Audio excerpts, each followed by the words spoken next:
다시 한번 옆에 분들 뒤에 분들 인사하겠습니다. 메리 크리스마스. 메리 크리스마스. 네, 목요일에 한 번 더 인사하겠지만, 네, 반갑습니다. 목요일 오전 11시에 이 자리에서 예배 있습니다, 여러분. 성탄절 당일 예배 있고요.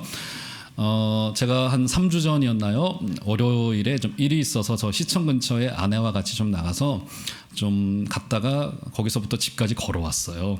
네.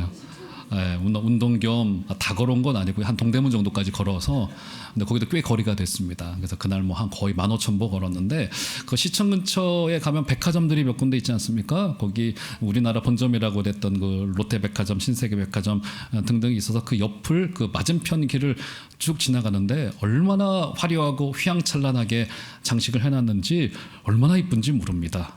그런데 저는 우리 교회 장식이 훨씬 더 이뻐요.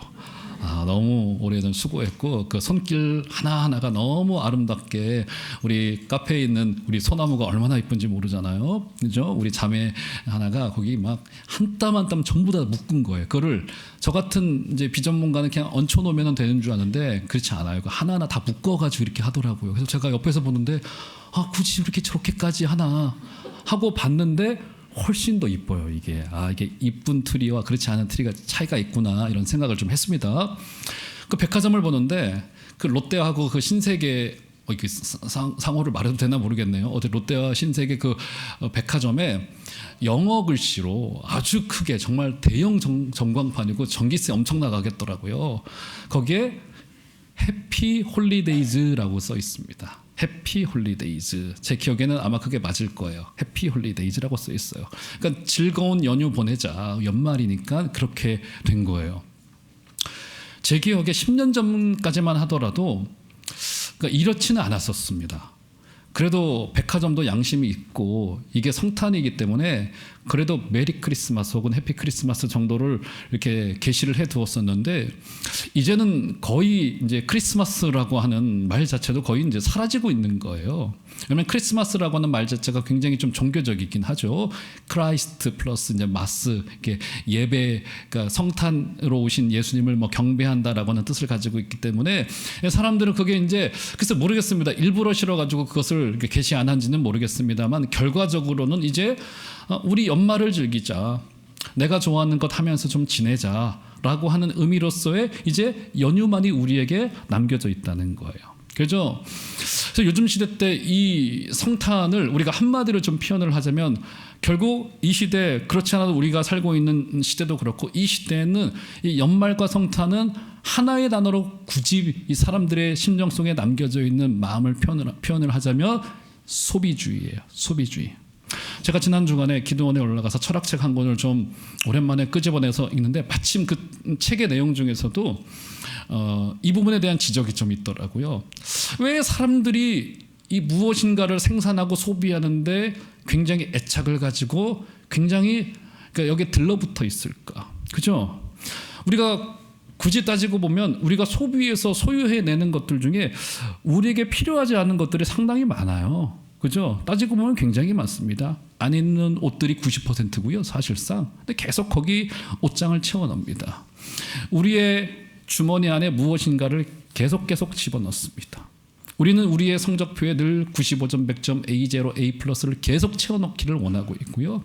무엇인가를 계속 생산해내고 소비하고 무엇인가를 소유함으로써 그 가운데 있는, 그러니까 이것은 단순히 내가 소비해낼 수 있는 능력이 있다는 것을 보여주는 우리의 능력의 차원 그 이상의 일종의 심연의 문제가 여기 좀 있다는 거예요. 소비주의 안에는.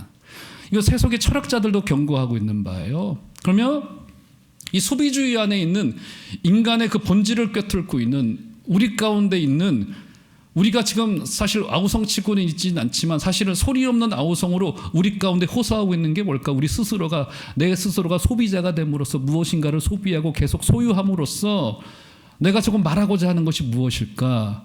이 철학자가 지적하는 것이 저는 굉장히 옳다고 봐요. 그 철학자는 어떤 것을 지적을 하고 있냐면, 무엇인가를 소비해서 소유함으로써 내가 스스로 나를 향한 구원자가 될 수 있을 것이다라고 하는 기대와 착각을 가지고 있는 것이 이 철학이 바라보고 있는 소비주의의 굉장히 중요한 맹점이고 문제점이라고 하는 거예요.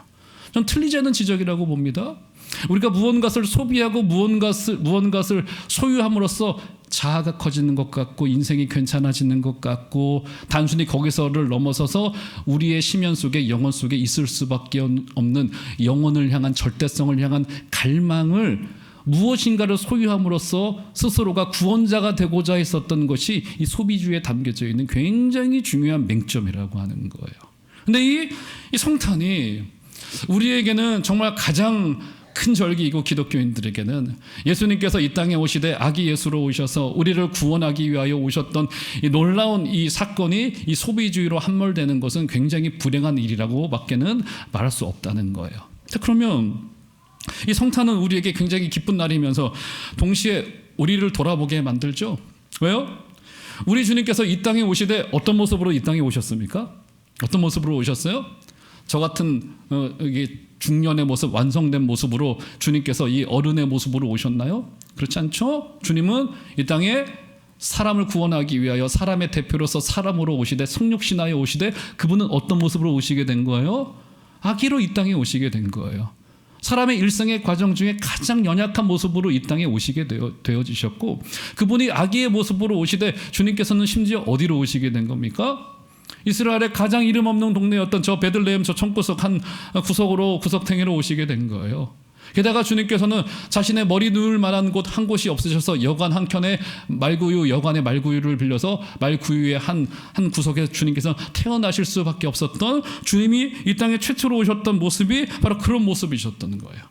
우리 주님께서는 거기로부터 한 발자국 한 발자국 구원을 이루어가는 그 길을 주님께서는 걸어가시게 된 것이란 말이에요. 이 좋은 성탄에 우리는 그래서 주님이 이 땅에 그런 방식으로 오신 것에 대한 묵상을 다시 한번 해보고 우리의 인생도 한번 되돌아보셨으면 좋겠습니다.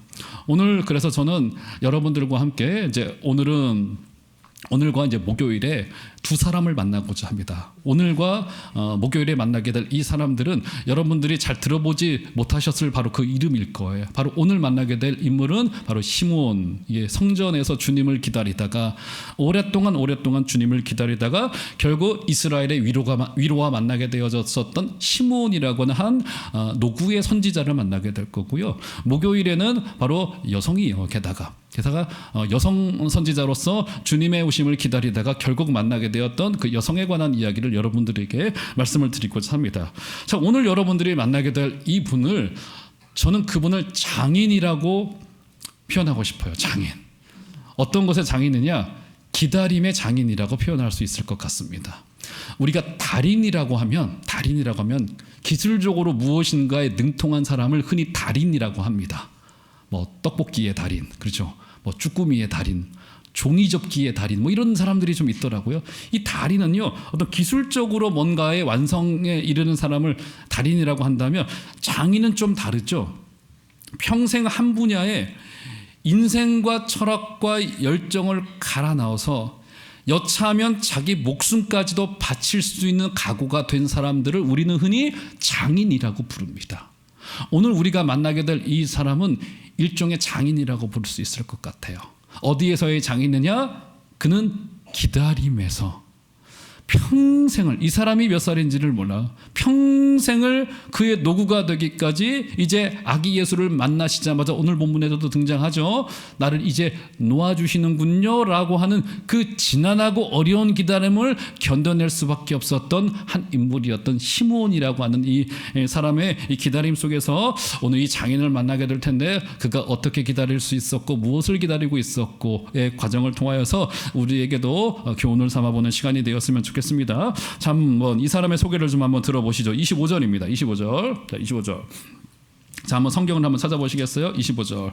한번 다 같이 한번 25절 한 소리로 한 절만 좀 읽어보도록 하겠습니다. 시작. 예루살렘에 시므온이라는 사람이 있으니 이 사람은 의롭고 경건하여 이스라엘의 위로를 기다리는 자라. 성령이 그 위에 계시더라. 예, 이 사람의 이름이 시므온입니다. 자, 이 시므온이라고 하는 이름은 당시 이스라엘 사람들에게는 굉장히 흔한 이름 중에 하나였던 것 같아요. 왜냐하면 시몬이라고 하는 사람이 여러 군데서 등장하고 있죠. 시므온은 시몬이라고 부르기도 하고 시므온이라고도 우리말로 번역을 하기도 했었는데 같은 이름이라고 보시면 옳을 것 같습니다. 자, 일단 구약 성경 속에서도 시므온이 등장을 하고 있죠. 어디에 등장하고 있습니까? 야곱의 12지파 중에 하나였고 야곱의 두 번째 아들이죠. 그렇죠? 루벤 다음에 시몬 둘째 아들로서 지파의 기초가 되었던 사람이 시몬으로 등장하고 있고요. 신약 성경서에서도 시몬이라고 하는 이름이 몇 군데 등장하고 있죠. 대표적인 인물이 누굽니까? 네, 베드로의 또 다른 이름이 바로 시몬이라고 우리가 부르기도 했었던 그 이름이라고도 주님을 만나기 전에 이름이라고 볼 수 있을 것 같아요. 그러니까 이 시몬이라고 하는 이름은 흔한 이름 중에 하나였었습니다. 자, 그런데 보통 성경이 어떤 사람을 소개할 때 그 사람의 이름과 더불어서 주로 무엇을 소개하죠, 여러분? 우리 거의 한 90% 이상일 거예요. 성경 속에서 한 중요한 인물을 소개할 때는 무엇을 소개합니까? 그 사람의 출생 지역이나 고향이나 그리고 그의 아버지의 이름이나 그가 예를 들어서 특별한 직분을 가지고 있었다라고 한다면 제사장 계열이라고 하는 사실을 소개하거나 등등을 우리가 여러 군데서 그 일반적인 패턴이에요. 그런데 오늘 이 시몬이라는 사람이 소개될 때는 그 사람의 이름만이 소개되고 있습니다. 그렇기 때문에 아마도 이 시므온이라고 하는 사람이 유명 집안 출신은 아니었을 것으로 보는 것이 일반적인 견해예요. 그러니까 그리 주목할 만한 외적인 조건이 이 사람에게는 있지 않았다는 겁니다. 자, 그 사람의 신분과 직분이 소개되는 대신 그의 영성이 소개되고 있어요. 한번 볼까요? 자, 25절 다시 보시면 그가 어떤 사람이었대요? 다시 보세요. 예루살렘에 시므온이라는 사람이 있으니 이 사람은 어땠대요? 의롭고 경건했대요. 그러면 이런 느낌이 들기가 쉬워요. 이 사람이 의롭고 경건했기 때문에 아기 예수를 품에 안을 수 있었던 거구나 라고 하는 생각이 들어지게 된단 말이에요. 우리에게는 참 우리는 의롭고 경건하지가 못한데 이런 생각이 들어지는데 그렇지 않습니다. 여기서 의롭고 경건하다라고 하는 말은 일종의 관용적인 표현입니다. 어떤 관용적인 표현이냐면 유대인들에게 이 표현을 썼을 때는 이 유대인이 구약의 율법에 능통했던 사람이었다라고 하는 뜻이 의롭고 경건한 사람이다라고 하는 관용적인 표현인 거예요. 그러니까 이 사람은 일단은 정통 유대인이었고 더불어서 구약의 율법에 대한 관심을 굉장히 많이 가지고 있었고 정통했고 잘 알고 있었고 꾸준히 하나님의 말씀을 묵상해 오던 사람이었다라고 하는 뜻에서 의롭고 경건한 사람이었다라고 표현한 거예요. 그러니까 구약의 율법을 꾸준히 연구해 오던 사람이다 라고 하는 굉장히 어떻게 보면은 미스테리한 존재라고도 볼 수 있을 것 같아요. 분명히 제사장은 아니었던 것 같아요. 그럼에도 불구하고 그가 평생을 성전에 거주하면서 성전 주위에 거주하고 성전 중심으로 삶을 꾸려나가면서 구약의 율법을 꾸준히 읽어오면서 그럼 뭘 발견했겠습니까?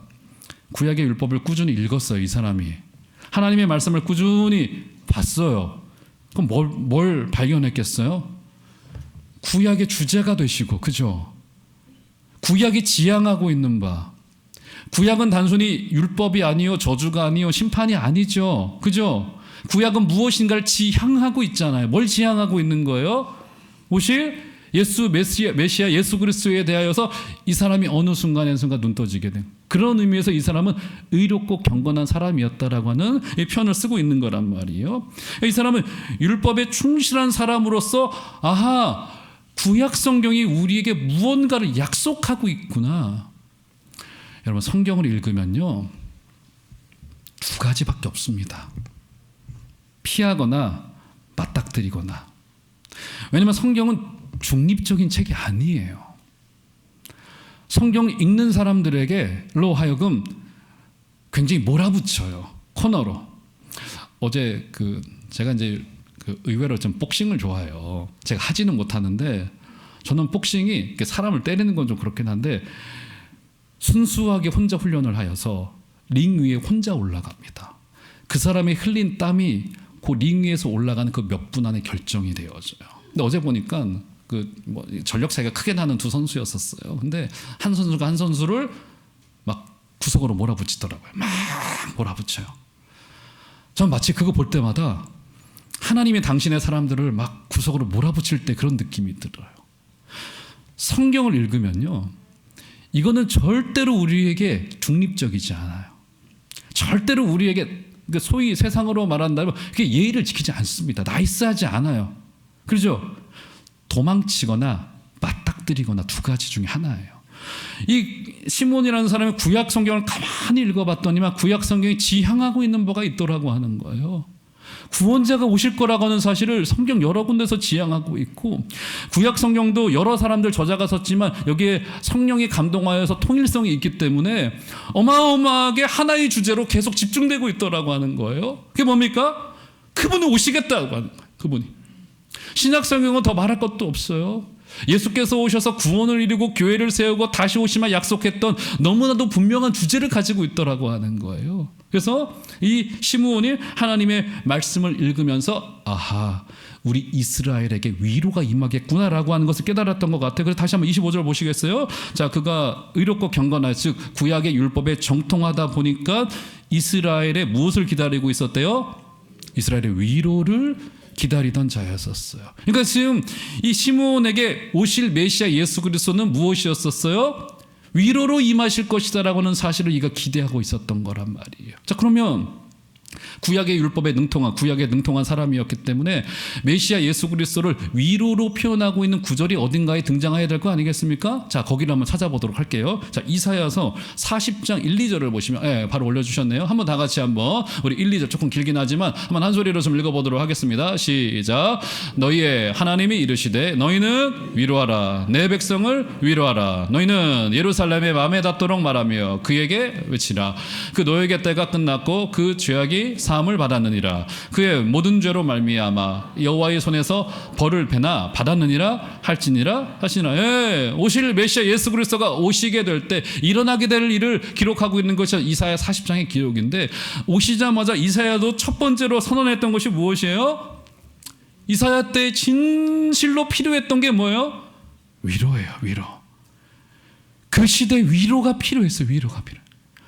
예수님이 오셔야 됐던 그 시대도 마찬가지였었습니다. 위로가 필요했었어요.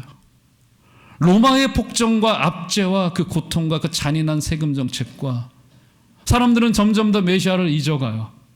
하나님을 중요하지 않다고 생각하고 있어요. 다음 세대들에게 그 믿음이 전수되지 않고 있는 것을 너무나도 당연하게 여기는 시대였었어요. 그 시대를 바라보면서 시므온은 고통을 가지고 있었고 하나님의 위로가 임하기를 원했단 말이에요. 고통과 압제가 당시에, 그래서 그들이 섬기고 있었던 여호와 종교가 그들에게 위로가 됐어야 되는데 종교마저도 그러지 못했던 거예요. 종교마저도 위로가 되지 못하고, 그죠? 백성들에게 오직 절망만을 심어주는 것이 당시의 종교가 되어졌었단 말이에요. 제가 지난 주간에 놀랐던 뉴스 중에 하나가 뭐냐면, 여러분 다 보셨을 거예요. 저 호주라고 하는 이 편안해 보이는 나라에서 남자 2명이 총을 들고 해변가에 가서 총을 난사하기 시작을 합니다. 그래서 뭐 16명이 죽었대요. 뭐 끔찍한 일이죠. 그 휴양지라고 하더라고요. 주로 유태인들이 모여 사는 그 동네라고 하더라고요. 2명의 종교 혐오자들이 이제 유태인들을 향하여서 막 총을 쏘다가 유태인만 맞아 죽었겠습니까? 호주 현지인들도 죽었겠죠. 근데 요즘에는 그런 사고가 워낙 많이 나니까 그러려니 했는데, 그 2명의 범인의 놀라운 점이 뭐예요, 여러분? 누구였어요? 아버지하고 아들이에요. 여러분 상상을 해보세요. 아버지가 아들한테 총을 쥐어줘요. 자기도 총을 들어요. 아들아, 가서 쏴 죽이자. 이렇게 한 거잖아요.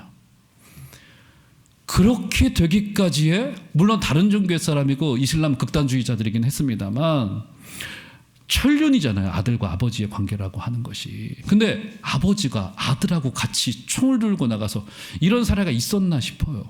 총을 난사해서 20명 가까운 사람들이 죽어가는데 아버지와 아들이 공모해요. 함께 총을 들고 나갔어요. 그렇게 되기까지의 그 마음속에 있었던, 그 뭐라고 해야 될까, 표현을 못하겠어요. 뭐 마귀의 역사이긴 하겠습니다만, 그러죠. 그 마음을 황폐하게 만들었던 이 시대의 아픔, 그 고통, 아버지와 아들과의 관계도 무너져요. 그죠? 아마 이 중에도 계실 거예요. 우리나라도 거의 다르지 않습니다. 돈 문제로 가족이 찢어집니다. 부모의 유산 문제로 형제자매가 서로를 향하여 손가락질을 하고 고소고발을 남발하고, 그러죠. 이런 일들이 돈 몇천만 원 몇 억 때문에 부모를 등지고 하는 일들이 우리 가운데 너무나도 쉽사리 벌어지는 것 속에서 그렇게 되기까지의 마음속에 남아있는 그 황폐함. 그런데 교회가, 복음이 고쳐내질 못해요. 위로가 되질 못해요. 그 본질을 맞닥뜨리게 하질 못해요. 그렇죠? 함몰되어 이 땅 가운데, 이 땅에 같이 함몰되어 살아내면서도 그것을 당연한 것으로 여겨지는 시대 속에서 살아가는 종암제일교회 성도 여러분, 저희가 믿고 섬기고 있는 우리 예수님은 지금도 살아계시고 지금도 역사하시는 분이 되십니다. 그분이 저와 여러분들에게 아기 예수로 오신 그분이 우리에게 지금 이 시간 위로가 되기를 소망을 드리고, 그 위로를 오늘 아까 이사야서의 말씀과도 같이 예루살렘에 마음에 닿도록 말하며 그곳에게 외치라라고, 마음에 닿도록 말함.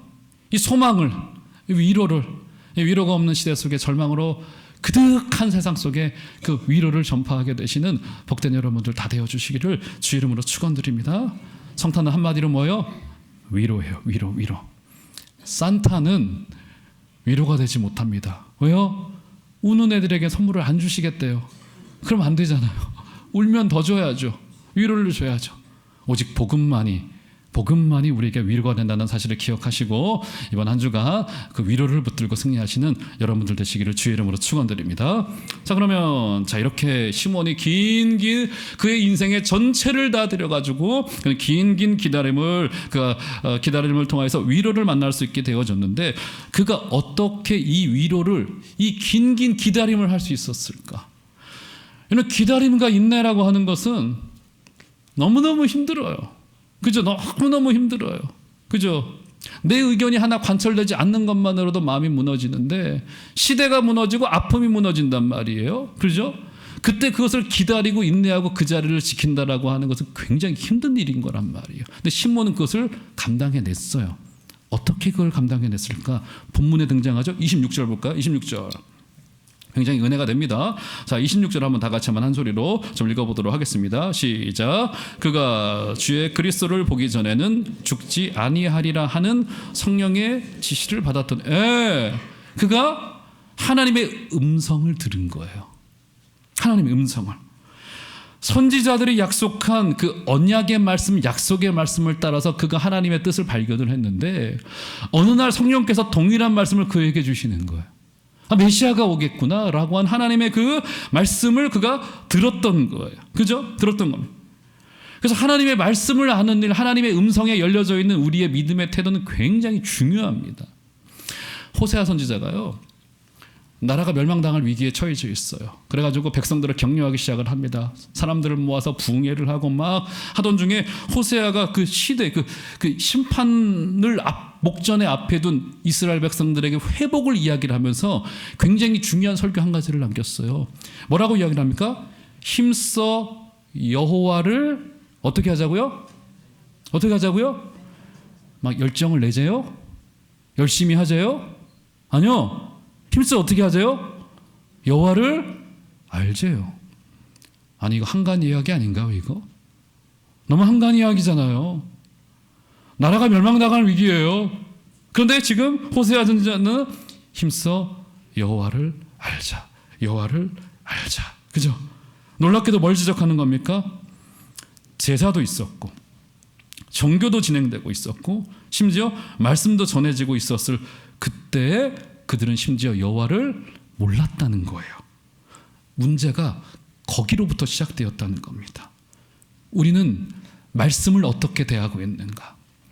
한 율법학자가 주님을 찾아옵니다, 어느 날. 그리고 주님을 향하여서 질문 한 가지를 던져요. 선생님, 제가 어떻게 하여야 구원을 받을 수 있겠습니까? 어떻게 하여야 영생을 얻을 수 있겠습니까? 자, 한번 올려줘 보실까요? 누가복음 10장 올려줘 보시겠어요? 굉장히 재미있는 기록 한 가지가 남겨져 있어요. 누가복음 10장 25절을 보시면, 자, 이 기록이 있습니다. 누가복음 10장 25절 좀 올려주실까요?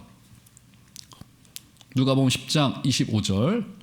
네, 보시면 어떤 율법교사가 일어나 예수를 시험하여 이르되, 선생님, 내가 무엇을 하여야 영생을 얻으리이까? 자, 26절 한번 나같이 한번 읽어볼까요? 읽겠습니다. 시작.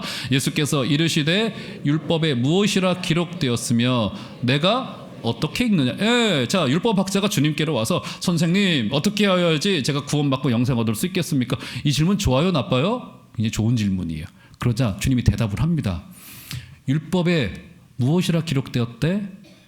그리고 너는 그것을 어떻게 읽어왔어? 이 대답을 하세요. 주님은 율법에 무엇이라 기록되어졌고 너는 율법을 읽고 있어? 묻지 않으셨어요. 이렇게. 주님은 지금 어떻게 반문하시면서 말씀하신 거예요? 내가 어떻게 읽느냐라고 말해요. 이 말씀을 어떻게 대하느냐는 거예요. 아무리 성경을 10독하고 20독하고 신앙의 세월이 10년 되고 20년 되고 40년 되고 50년 되었어도 아니에요. 주님이 어떤 말씀하시는 거예요? 어떻게 주님을 대하고 있느냐, 어떻게 하나님의 말씀을 읽고 있느냐라고 이야기를 해요. 왜냐하면 이게 왜 중요하냐면 사도 바울이 제자 디모데에게 이런 권면을 합니다. 인생의 마지막 쯤에서 이 권면을 해요. 자, 디모데후서 2장 15절 다음 걸 넘겨주시면, 자, 이 기록을 남겨놓습니다. 볼까요? 디모데후서 2장 15절 넘겨주실까요? 방송실 디모데후서 2장 15절 보시면, 디모데후서 2장 15절을 보시면 이 기록이 있습니다. 너는 진리의 말씀을 옳게 분별하라 라고 하는 말이 등장합니다. 진리의 말씀을 옳게 분별, 이게 바울이 디모데에게 주었던 굉장히 중요한 인생의 그 마지막에 그거인 거란 말이에요. 진리의 말씀을 옳게 분별하래요. 그래서 옳게 분별하다라고 하는 말은 헬라 말로 오르도 토메오라고 하는 말인데, 길을 똑바로 올라와져 있네요. 넌 진리의 말씀을 옳게 분별하다는 것은 길을 똑바로 내다라고 하는 뜻이에요. 이런 말씀의 사역은 길을 내는 것과도 같습니다. 길을 내는 것이 왜 중요합니까? 한번 잘못 길을 내면요, 이 길이 잘 이어지다가 그 길의 끝에 낭떠러지가 있어요. 그러면 이 길을 따라서 수십 명, 수만 명이 전부 다 이 낭떠러지로 떨어지게 되는 거란 말이에요. 그래서 말씀을 어떻게 대하고 어떻게 읽고 있느냐는 우리에게 굉장히 중요합니다.